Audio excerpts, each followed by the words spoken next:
Ang mabuting balita ng Panginoon ayon kay San Lucas. Nung panahong iyon, ang mga publikano at ang mga makasalanan ay nagsisilapit upang makinig kay Jesus. Nagbulong-bulungan ang mga Pariseo at ang mga eskriba.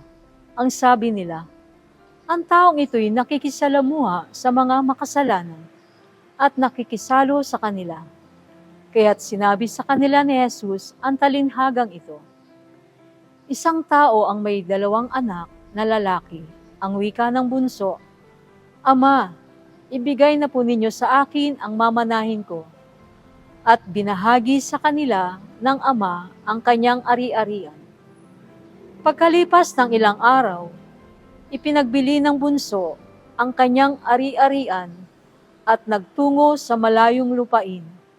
Taglay ang buo niyang kayamanan, at dooy nilustay na lahat sa di wastong pamumuhay.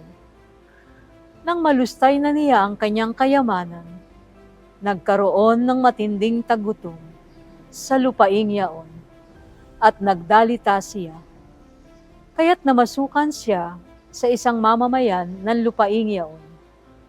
Siya'y pinapunta niya sa bukid upang mag-alaga ng baboy. Ibig sana niyang punan ang kanyang pagkain kahit ng mga bungang kahoy na ipinakakain sa mga baboy, ngunit walang magbigay sa kanya.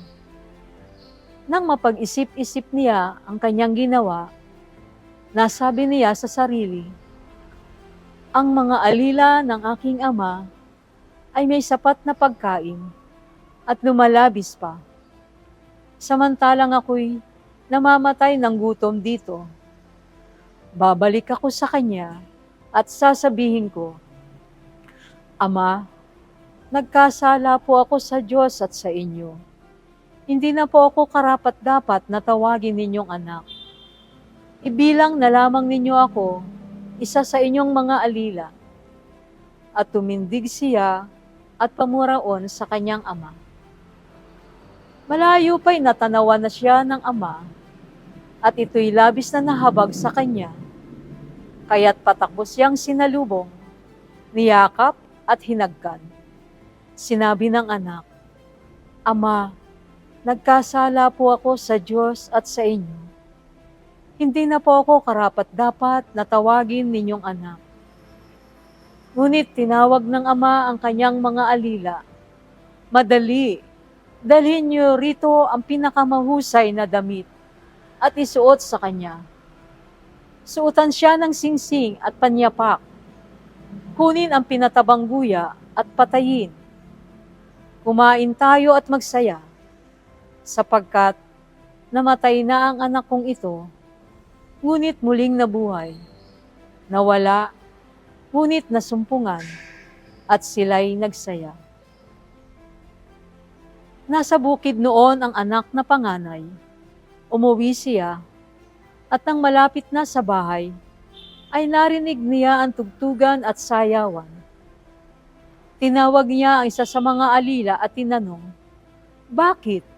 May ano sa atin? Dumating po ang inyong kapatid, tugon ng alila.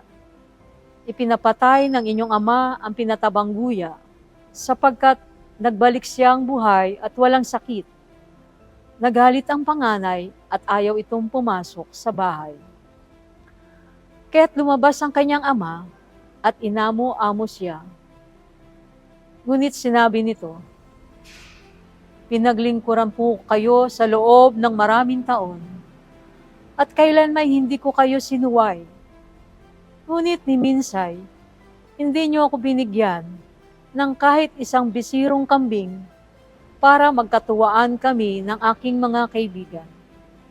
Subalit na dumating ang anak ninyong lumustay ng inyong kabuhayan sa masasamang babae, pinagpatay pa ninyo ng pinatabang guya.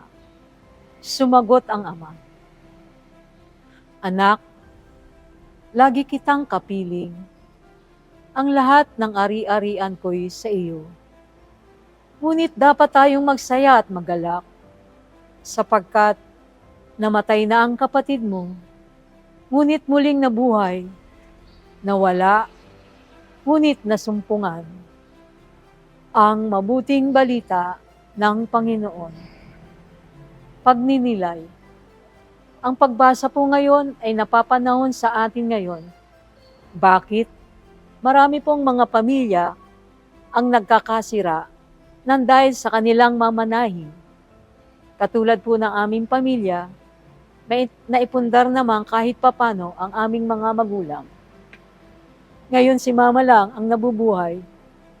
Napag-usapan na namin kung kanino mapupunta ang kaunting lupang kanilang naipundar, maliban sa bahay ng aming kinalakihan.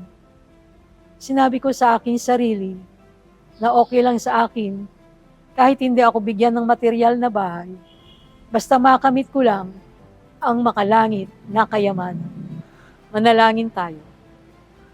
Amang makapangyarihan, igawad nawa ninyo sa amin ang inyong buktong na anak, ang kayamanang nagpapabanal, kapanatagan ng aming kaisipan, at panibagong kalakasang pampisikal.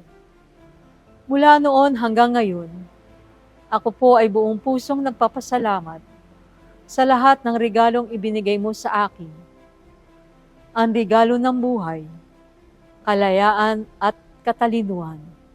Ama, mapasa amin nawa ang kaharian mo. Amen.